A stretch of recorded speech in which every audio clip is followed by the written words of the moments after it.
So, good afternoon, guys. Time check is 12:20. Okay. So, hapon na. So, shout out muna sa ating mga solidong ka-wonders, no? Sa ating mga subscriber dyan sa shout out sa ating mga subscriber dyan sa sa Arisa. Okay? Mga tindahan dyan, mga install dyan, mayroon akong kaburo dyan, no? Bro, kumusta ka na? Okay? So, sana bro, help mo muna yung ating YouTube channel. Okay?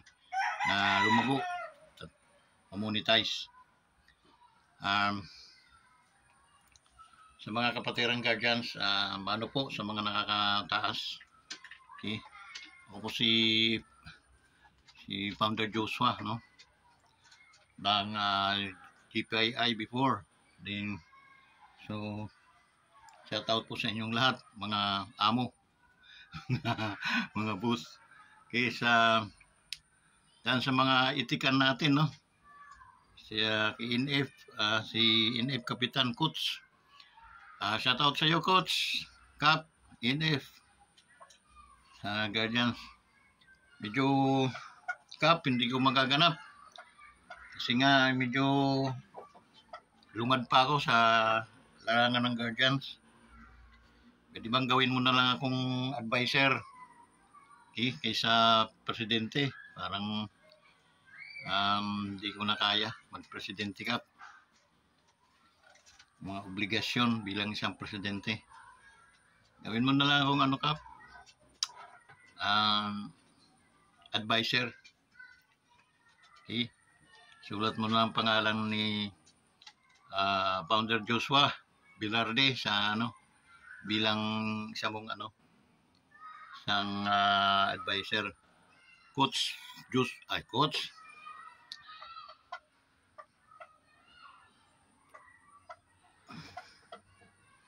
yan. FRMG is FRMG Senior Founder.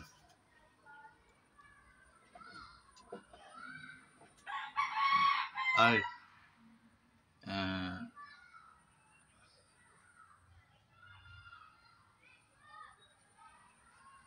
FSRMG Founder Senior Joshua Bilarde. Yan, mo na lang ako, Kap, bilang advisor. May nahirapan na akong dahil nung una.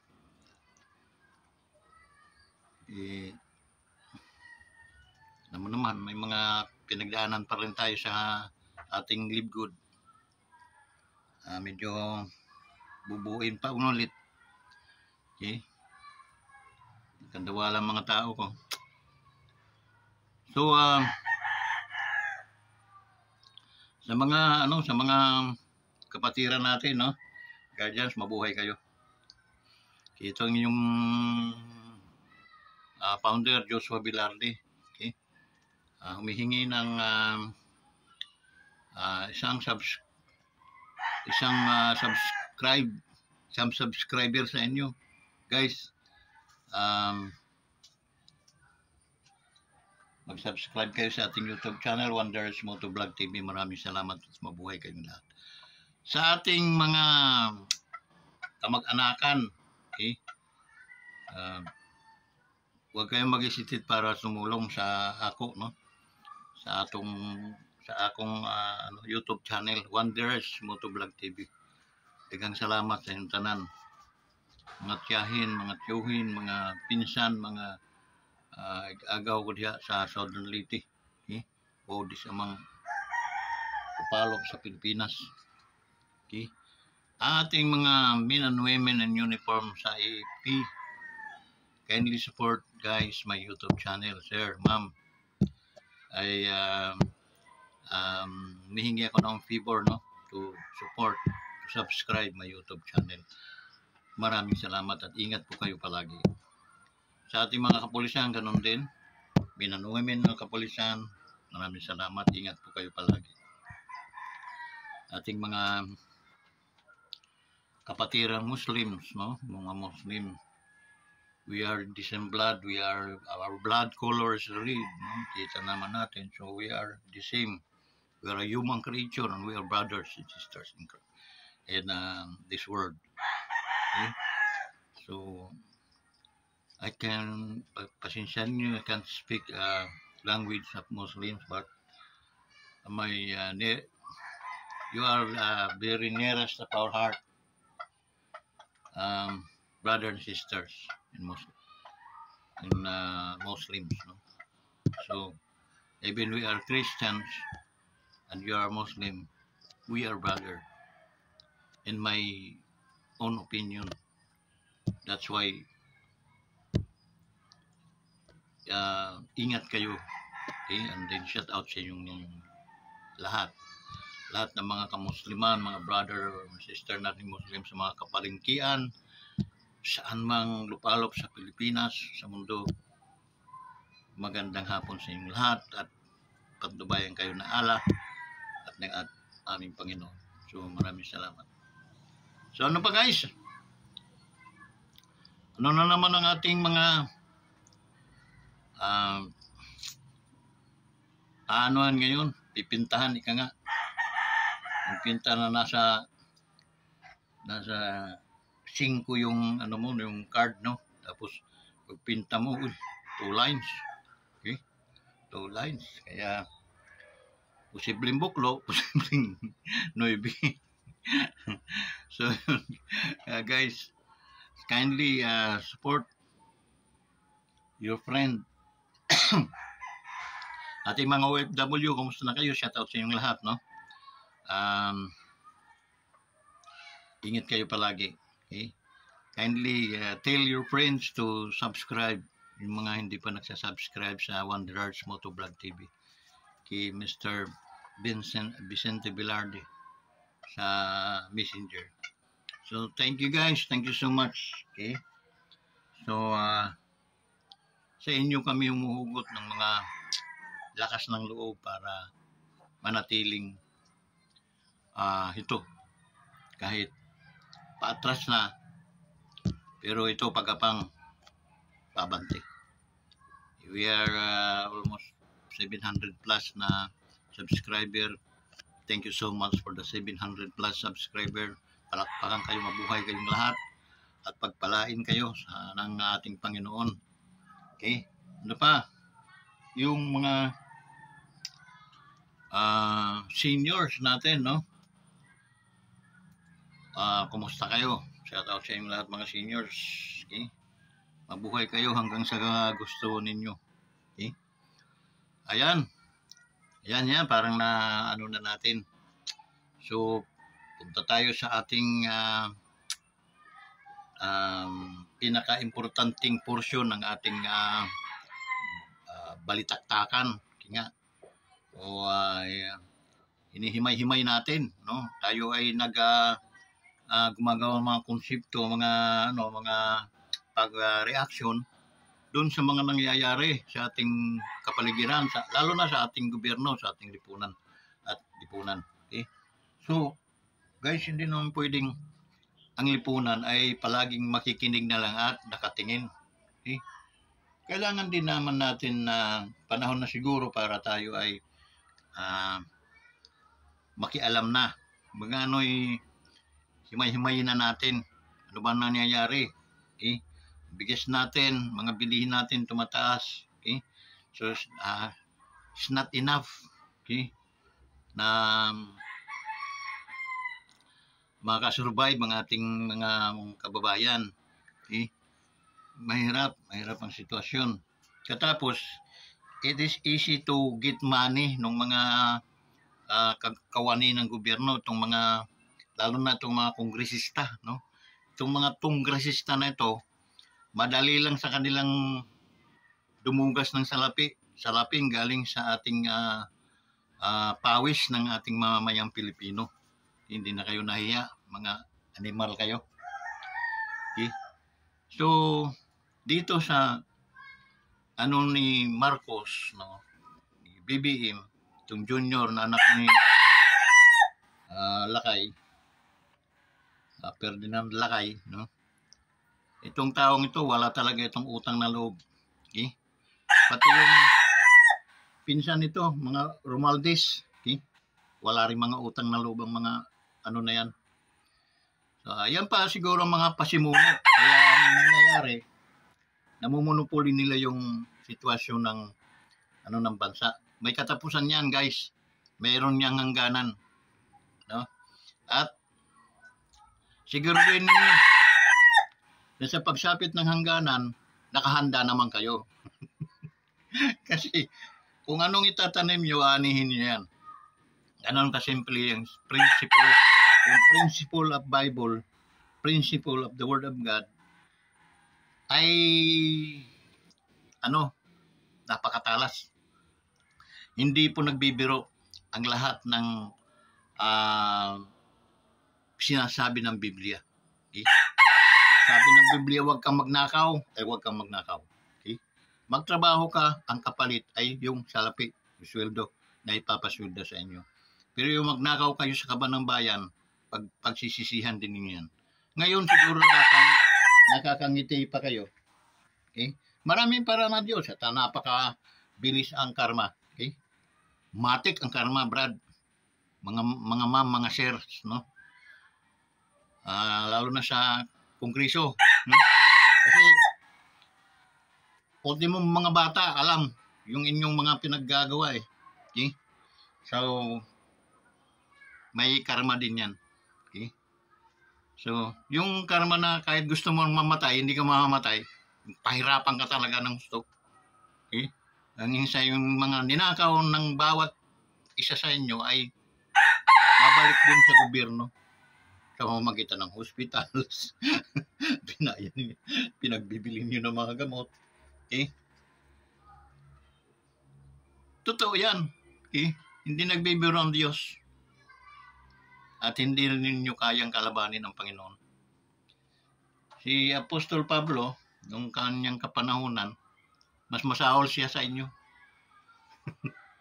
Kasi kolektor, tax collector yan. Mataas ang aral niyan. Sa inyo, ilan ng mga abogado sa inyo dyan. Okay? Meron naman iba, nag-abog-abogadahan, magtanong para mga abogado pero kinupya lang kaya lumalabas pambata, pang grade 1. Sus! Ginoo. Kaya mangyayari niyan, guys. Sige, sadsarin na ninyo. Kasi, lang naman na 2 taon natitira. Next year, magbubutuhan na. Dahan-dahan na kayo mababawasan. Malalagasan na kayo dahan-dahan. Susunod na 3 taon, tudas na. Wala na matitira sa inyo mga kayo. Okay? So, yun ang isang na nangakala sa inyo, permanent. Ang Pasko ay palaging Pasko, no? No, pagsisisihan ninyo yan. At saka pagdating ng panahon na kayo magsisisi, huli ng lahat. Maybe, baka huli na. Okay? So, ngayon pa lang, magbago na kayo, guys. Magbago na kayo. Hayaan nyo yung mga, yan si Tambalos-los, hayaan na nyo yan. Okay? Ang nagisahin siya ng karma. Nakita ko yung paano magluto ng kastanyas ba yun? Kawa, guys. May mga bato, may mga parang alkitran na linalagay. Yun, tapos siya halo ka doon, no? Ay! Diba? Turmoil lang yung utak. So, yun ang parusa. Yun ang karma ng Panginoon na bibigay sa mga doon sa mga tao, mga makasalanan. Okay?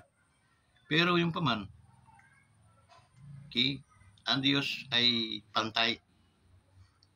Kasi nagpunta siya sa mundong ibabaw para doon sa mga makasalanan. Pero wag nyo sasarin kasi pag makasalanan ka, para bagang iniisip mo, wala ka nang kinatatakutan.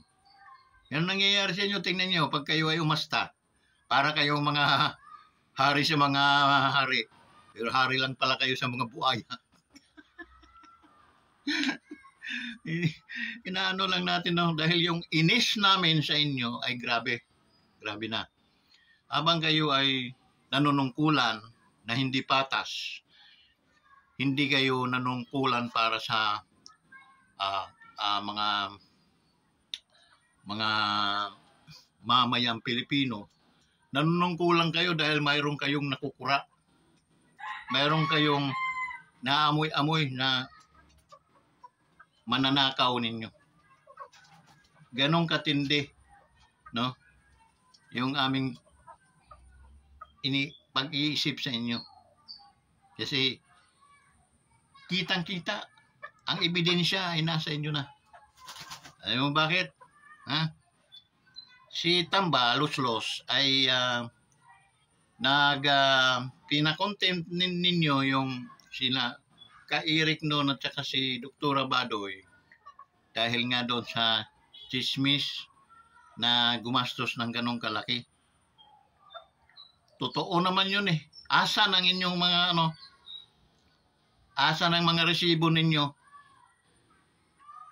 Ang galing nyo, no? Isi-certified lang ninyo, mga buang kayong mga yawa kayo.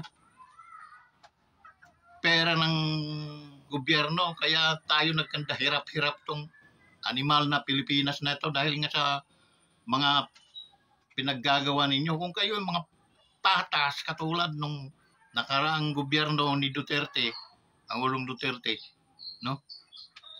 Mas maraming pera na pupunta talaga sa serbisyo ng ating mamamayan. Okay? Kalsada, okay? Hospitals, airport, pantalan, mga tulay. Okay? Instead na kurakutin, kasi si Pangulong mas wais pa yun sa buhaya. No, tinitingnan lang kayo. Tinitingnan, nakikinig. Okay? Meron nga siyang stop, look, and listen eh. Okay? Stop, look, listen. Kinig siya. Pag nakakinig siya, amoy-amoy siya ng meron kang dinulutong masasamang mga ginagawa. Yari ka. Puntahan ka talaga sa opisina mo, doon ka sa sampigain. Okay? Ay, siyempre, magpapasampiga ka na lang kaysa ipakulong ka. Okay? Sampiga, ayaw ko na makita ang pagmumukha mo dito sa diba? O isa lang kita sa silya elektrika. Diba? Or ihulog kita sa aeroplano. Kasi doon kay Pangulong Duterte, paubos ang masasamang tao. Aros nga parang pag doon sa amin kasi binabayo ang pagkain, yung palay, binabayo yun para mabigas. Tapos may inigo kami kung tawagin. Ganyan-ganyan, nagsiseparate yung tipasi at saka yung bigas. Yun. Doon na ni Pangulong Duterte, inaayag-ayag kayo, no? Inihiwalay yung tipasi at saka yung bigas. Mga tipasi, tinatapon yun. Kasi, ano yung gagawin yun? Kakasira yun sa mga bituka natin. Okay? Can cause cancer, no? So, inihiwalay, tinatapon. Okay? Na hindi na bumalik pa dito sa bigas. Okay? Simpleng prinsipyo. Tapos, pag gastusan ninyo, hiring-hiring kayo, tapos tanong-tanong ng mga grinidwa ng mga tanong. Kung ako lang ay naging isa sa inyo, mag-aaway talaga tayo palagi.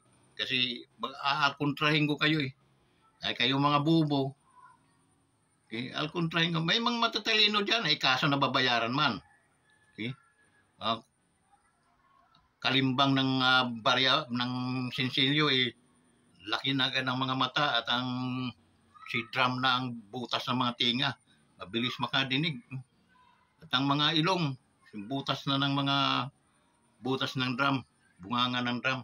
Bilis mga moy ng may pera dito. Okay? So, yun. Pero yan guys, may karma yan. May parusa ang Diyos sa inyo. Okay? Kaya ako pa sa inyo, makontento kayo sa inyong mga maghanap mo. Mayroon kayong sweldo, papag magnegosyo ang inyong pamilya. Okay? Para at least kaaya-aya yung may negosyo ang asawa. Tulungan kami ng negosyo, lumalago yung aming negosyo ng siakoy na way kamay. Okay? May karnihan kami. Yan. Kaya nag-mix kami ng mga kung ano-ano mga mixing para makatulong sa lipunan at makakumita. Okay? Para hindi tayo pagkamalan na nagnanakaw sa kaba ng bayan. Karoon ng prinsipyo. Nawawala na ang prinsipyo eh. Nung ako'y high school, dyan sa Frank P. Brown Institute, sa Basi Samar, merong guro, ang mga guro dyan, puro may mga prinsipyo ng mga tao. Idong ko narinig sa kanya is, better to have a single centavo rather than to have a stolen piso. Buhay ka, sir. Sana marami ang nahawa sa iyo, sir. Okay? Kung nasaan ka man ngayon, okay? Lupalop sa ating bansa, sa ating mundo. Saludo po ako sa iyo, sir. Okay? Kung sino ka man, kindly comment to my YouTube channel. Okay? Yung teacher na yun, maliit lang siya. Pero ang boses nun, tigasin yun. Kahit maliit lang siya, tigasin. Bato-bato ang katawan nun. Okay? Kaya nakakatakot. Maprinsipyo na teacher yun. Okay? So, yun. Ano pa? Kaya yun guys, no? Maging tayo dahil unang-una, hindi po tayo permanent dito sa sa mundong ibabaw. Kung tayo gumawa ng kasamaan dito, nako,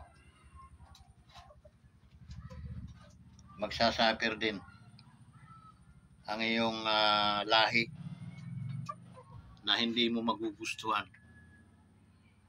Na habang nakatitig ka sa kanya, gusto mong mamatay, hindi ka mamamatay. Gusto mong gasto talaga ipakita sa iyo na, Brad, ito na yung kabayaran ng iyong mga katarantaduhan. Walang perfecto sa atin, no? Ako, tulad ako. Hindi man ako perfectong tao, pero ay, humingi at naranasan ko na yung mga kabayaran ng mga kasalanan na. Although, sabi ng Panginoon na pag ikaw na may humingi sa Kanya ng kapatawaran, okay, He is willing to forgive us. So, hindi po, wala pong daw, no? Wala pong bracket na ikaw lang o ako lang ang patatawarin. Lahat po tayo. Okay?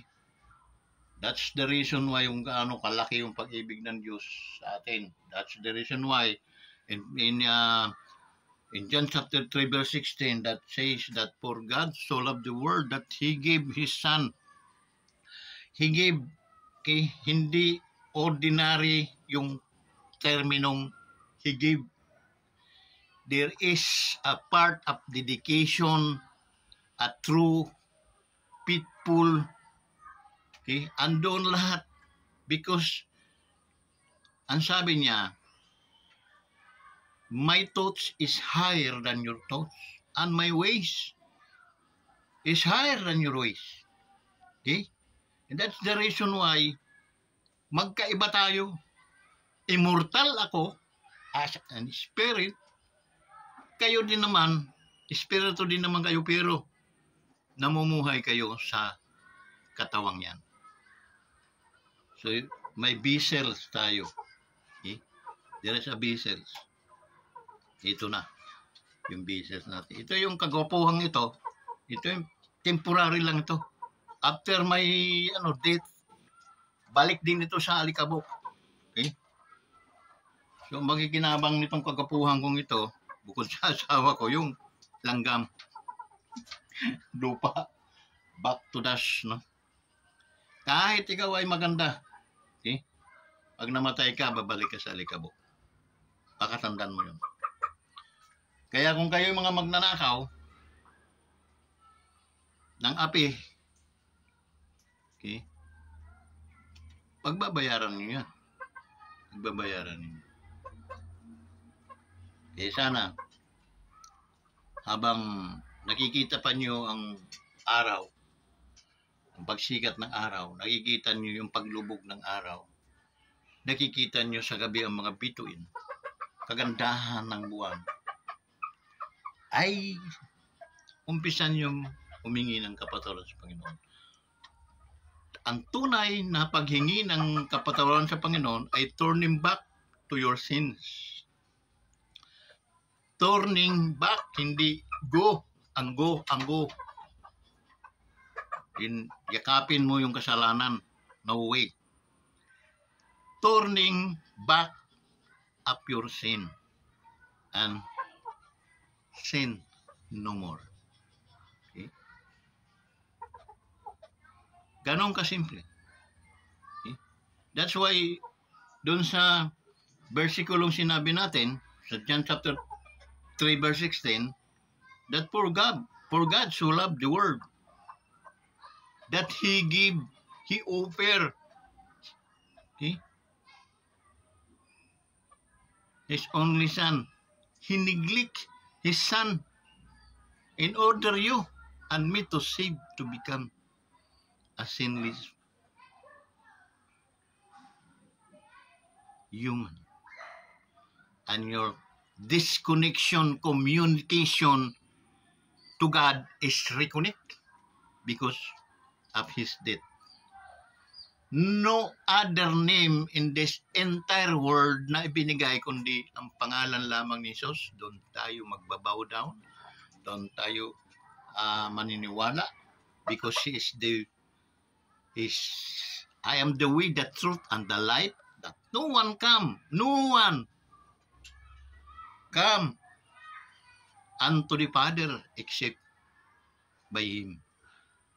So through Christ Jesus, your communication is connected once again. And then while your connection connected once again, in John chapter 1 verse 12, it says that I gave you power to become the sons of God. And that's the reason why Pastor Kibuloy claiming that he is the Son of God. That's right. That's true. No problem.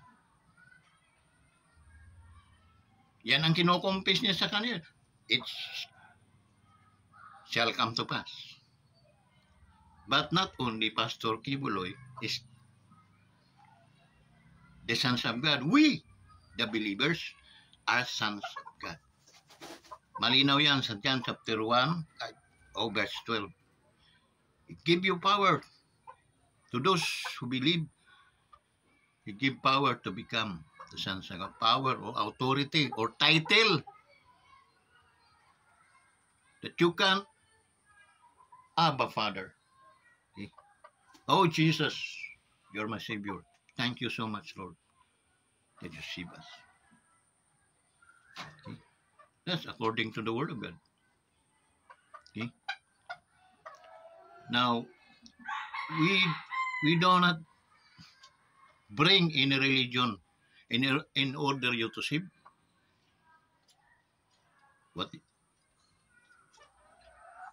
What the Bible says is, believe in Christ and you shall be saved, and also your household. Okay? So if you believe in receiving Jesus Christ as Lord and Savior, kahit yung iyong mga household ay kayang maligtas. Okay? Kayang maligtas. Time will come, the perfect time will come to them, and then magsisisi lang sila sa kanilang kasalanan, and then accept Christ as Lord and Savior. In a perfect time, the saved. And in a matter of fact, once sila namatay, kahit hindi pa naman sila naabutan ng ganong they are saved because of you.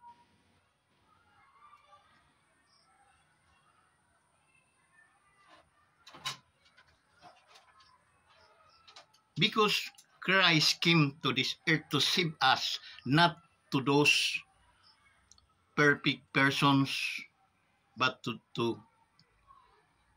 doon sa mga taong makasalanan. At sabi ng Romans, for all have sinned. No exemption between you and I. That's the reason why we come short to the glory of God. Kahit maglaslas pa yung mga tuhod mo sa luluhod, God doesn't hear you. Can't hear you. Okay? Because wala kang communication. Bakit napunta tayo sa Word of God? Because the only Word of God can change your mind. Kung ikaw ay masamang tao, pag tinamaan ka ng salita ng Diyos, mababago ka.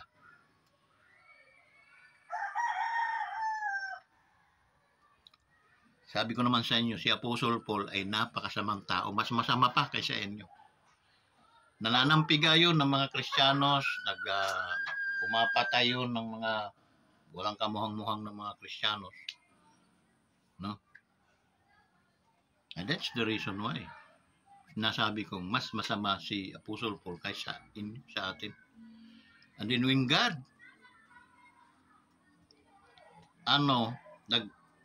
nag-reveal sa kanya, anong sabi? Nabulag siya, no? Hindi siya makakita. Then the voice came to him and say, it is hard to kick the pricks. Napakahirap, guys, sumipa sa matutulis na bagay. Aray! Okay? And that's why, kayong mga nagko-commit ng mga kasalanan sa ngayon at noon, na hindi pa nagsisisi sa Lord, umpisa na ninyo. I am not, wala pong gate na pinapadlock natin o sino man. If you confess to your mouth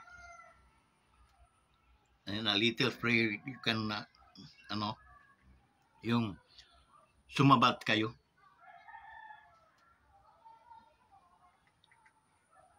Kung gusto nyong magkaroon ng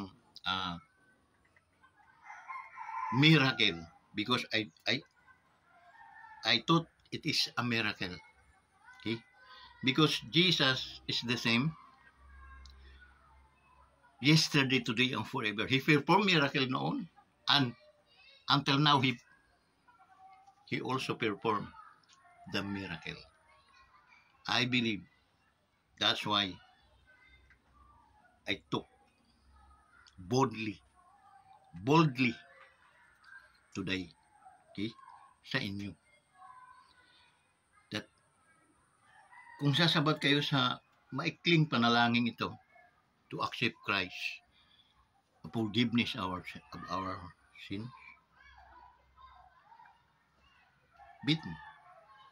magkakaiba ang iyong pananaw sa buhay. Magtataka ka.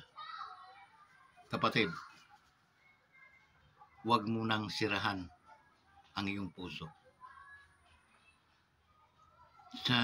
In the book of Revelation, it says, I am knocking at the door of your heart. Now, if you open me, I will join you and sup with you.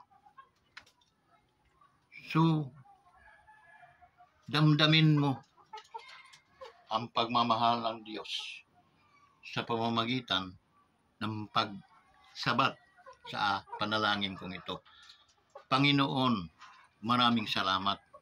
Patawarin mo ako sa aking kasalanan. Tinatanggap kita na aking Panginoon at tagapagligtas ng aking buhay. Maraming salamat sa kapatawaran sa pangalan ni Jesus. Amen. Ngayon, kung ginawa mo yung prayer na yon, guys,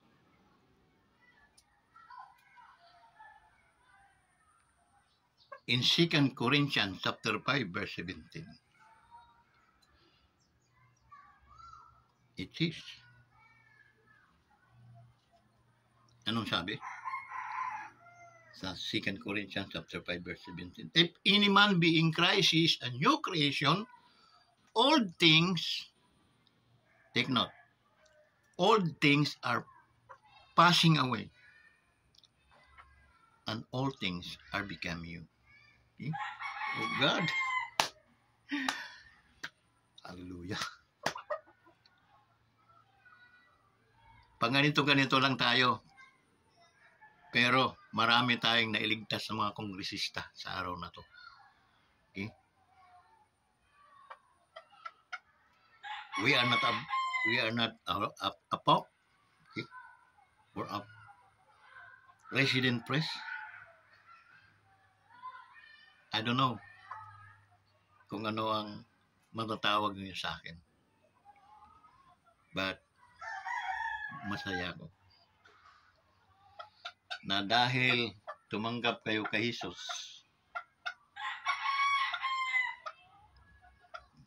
mga congressmen na tumanggap sa Panginoon,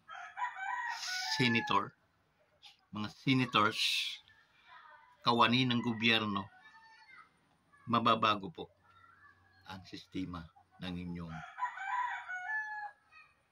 prinsipyo. At kung nangyari yun, huwag po kayong mag-atubiling mag-comment dito sa Wonders Motovlog TV. I-likes po ninyo, i-comment po ninyo, and then mag-subscribe po kayo. And then, pag-comment ninyo, huwag po kayong mahiya magpakilala. So hanggang dito na lang. Maraming salamat po talaga sa inyo. At maraming salamat o Diyos. Hindi ko alam bakit napunta ko doon, no? So, my friends, relatives, my brethren, no? Guys, kung ako man minsan ay nakapagbitaw ng mga masasakit na salita laban sa inyo, tao rin lang po ako na nasasaktan din sa mga nangyayari, sa mga desisyon, sa mga acting ninyo, sa mga pananalita ninyo. Dahil advantageous po kayo sa amin, dahil kayo ay kumikita. Ngunit ang nagdala sa inyo, dyan sa inyong mga kinatatayuan, ay ang mga taong nagbibigay ng buwis at upang kayo ay kumita, masulduhan ang mga kawani ng ating pamahalaan. Mahalin po ninyo, guys. Mahalin po ninyo. Ang pagmamahal ay yung kanilang tiwala na binigay sa inyo ay ganapan po ninyo ng trabaho. Huwag po puro pang-memorizyo. So yung salita ng Diyos, magpipinitit yun kasi Word of God is like mas matalas pa sa dalawang talim na itak. Okay? Maabot siya hanggang sa kasuhan. Yun.